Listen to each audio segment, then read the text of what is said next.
सोनू जी सीतापुर से। राधे राधे महाराज जी। राधे राधे महाराज जी। महाराज जी, क्या जीवन में संसारिक सफल होना ही सब कुछ है? नहीं, ये किसने कह दिया? संसार की सफलता कोई सफलता है? जब आप यहां से मर के जाओगे तो आपके पास क्या रहेगा? परिणाम देखे वो सफलता है, जो परिणाम में सफलता हो। जैसे किसी देश में आपको सफलता मिली, सब कुछ मिला, लेकिन जब वहां से हटाया गया तो आपके कपड़े भी उतरा लिए गए, तो सफलता किस काम की? शरीर रूपी कपड़ा भी उतरा लिया जाता है यहाँ, और उसको आग लगा दिया जाता है। बहुत बुरी तरह बर्ताव किया जाता है, या तो गाड़ दिया जाता है या तो आग लगा दिया जाता है। इस देश का नाम है मृत्यु लोक। आपके पास एक भी पैसा नहीं जाने वाला, एक भी व्यक्ति नहीं जाने वाला, कोई पद नहीं जाने वाला, किसी भी तरह का कुछ भी नहीं जाने वाला। तो इस देश में तो बहुत सावधान रहना चाहिए। बहुत बढ़िया मकान बना लिया, बैंक बैलेंस कर लिया, बड़े पदाधिकारी हो, लेकिन मरोगे तो आपके साथ क्या जाएगा? बस जो विवेकवान है वो परिणाम देखता है, और जो अज्ञानी है वो वर्तमान को देखता है। वर्तमान में हम मौज से हैं, लेकिन मरने के बाद तुम ही जाओगे अन्य योनियों में, कोई और थोड़ी जाएगा। तुम्हारी सदगति और दुर्गति होगी।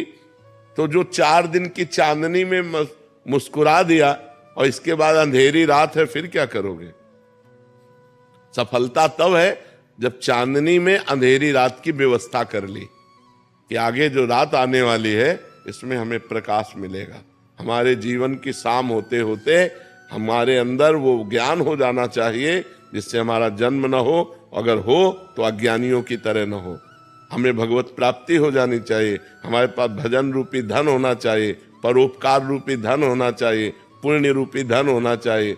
लोग केवल वर्तमान में ही अपने जीवन को व्यतीत कर रहे हैं। धन आ गया, शराब पी रहे हैं, व्यभिचार कर रहे हैं, पाप कर रहे हैं, मरे तो नरक गए, यहां फंसे तो जेल गए।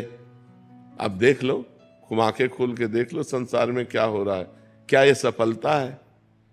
बड़े बड़े पदों में हैं, घूस ले रहे हैं, गंदे आचरण कर रहे हैं, सफलता हुई क्या? वो पद मिला था समाज को सुख देने के लिए। दोषियों को दंड दे करके पवित्र करो और निर्दोष को छोड़ करके पवित्र करो, तब तुम्हारा जीवन सब जगह अपवित्रता भरी है। क्या सफलता? अभी बताओ बच्चा, क्या सफलता? डॉक्टर, मास्टर, न्यायाधीश, वकील, जो भी पद है ये समाज सेवा के लिए है। अगर हम बहुत उत्तम भाव रख करके, धन की प्रधानता ना रख करके, केवल सेवा भाव का भाव रखे और जो हमें सरकार फीस देती उससे जिए, अभी सफलता की तरफ बढ़े। लेकिन बिना अध्यात्म की ऐसी बुद्धि कहाँ आ सकती है? मनमानी आचरण सब जगह हो रहे, मनमानी आचरण। बिना अध्यात्म के सफलता किस बात? सफलता उसी का है जो धर्म से चल रहा है। सफल उसी का जीवन है जो परोपकार कर रहा है, जो एक अपनी इंद्रियों को, अपने मन को शासन में किए हुए, वही सफल जीवन। ये पशुओं वाला, तिनते खर सूकर स्वान भले, सुअर कुत्ता गधा उनसे अच्छे, क्योंकि वो बेचारे अपने कर्मों को भोग करके आगे बढ़ रहे हैं और वो उत्तम मनुष्य शरीर प्राप्त करके नीच कर्म करके नीचे को जा रहा है। आप क्या समझते हो? ये ऊपर से सफलता दिखाई देती है, अंदर से कूड़ा ही कूड़ा भरा हुआ है। जब उनके जीवन चरित्र को देखो तो कूड़ा ही कूड़ा है। कोई बिरला ऐसा होगा जो पदों पर होकर धर्म से चल रहा हो, नहीं तो सफलता वही है कि अपनी विद्वता, अपने ज्ञान का दूसरों के लिए सही प्रयोग किया जाए। अब अधिक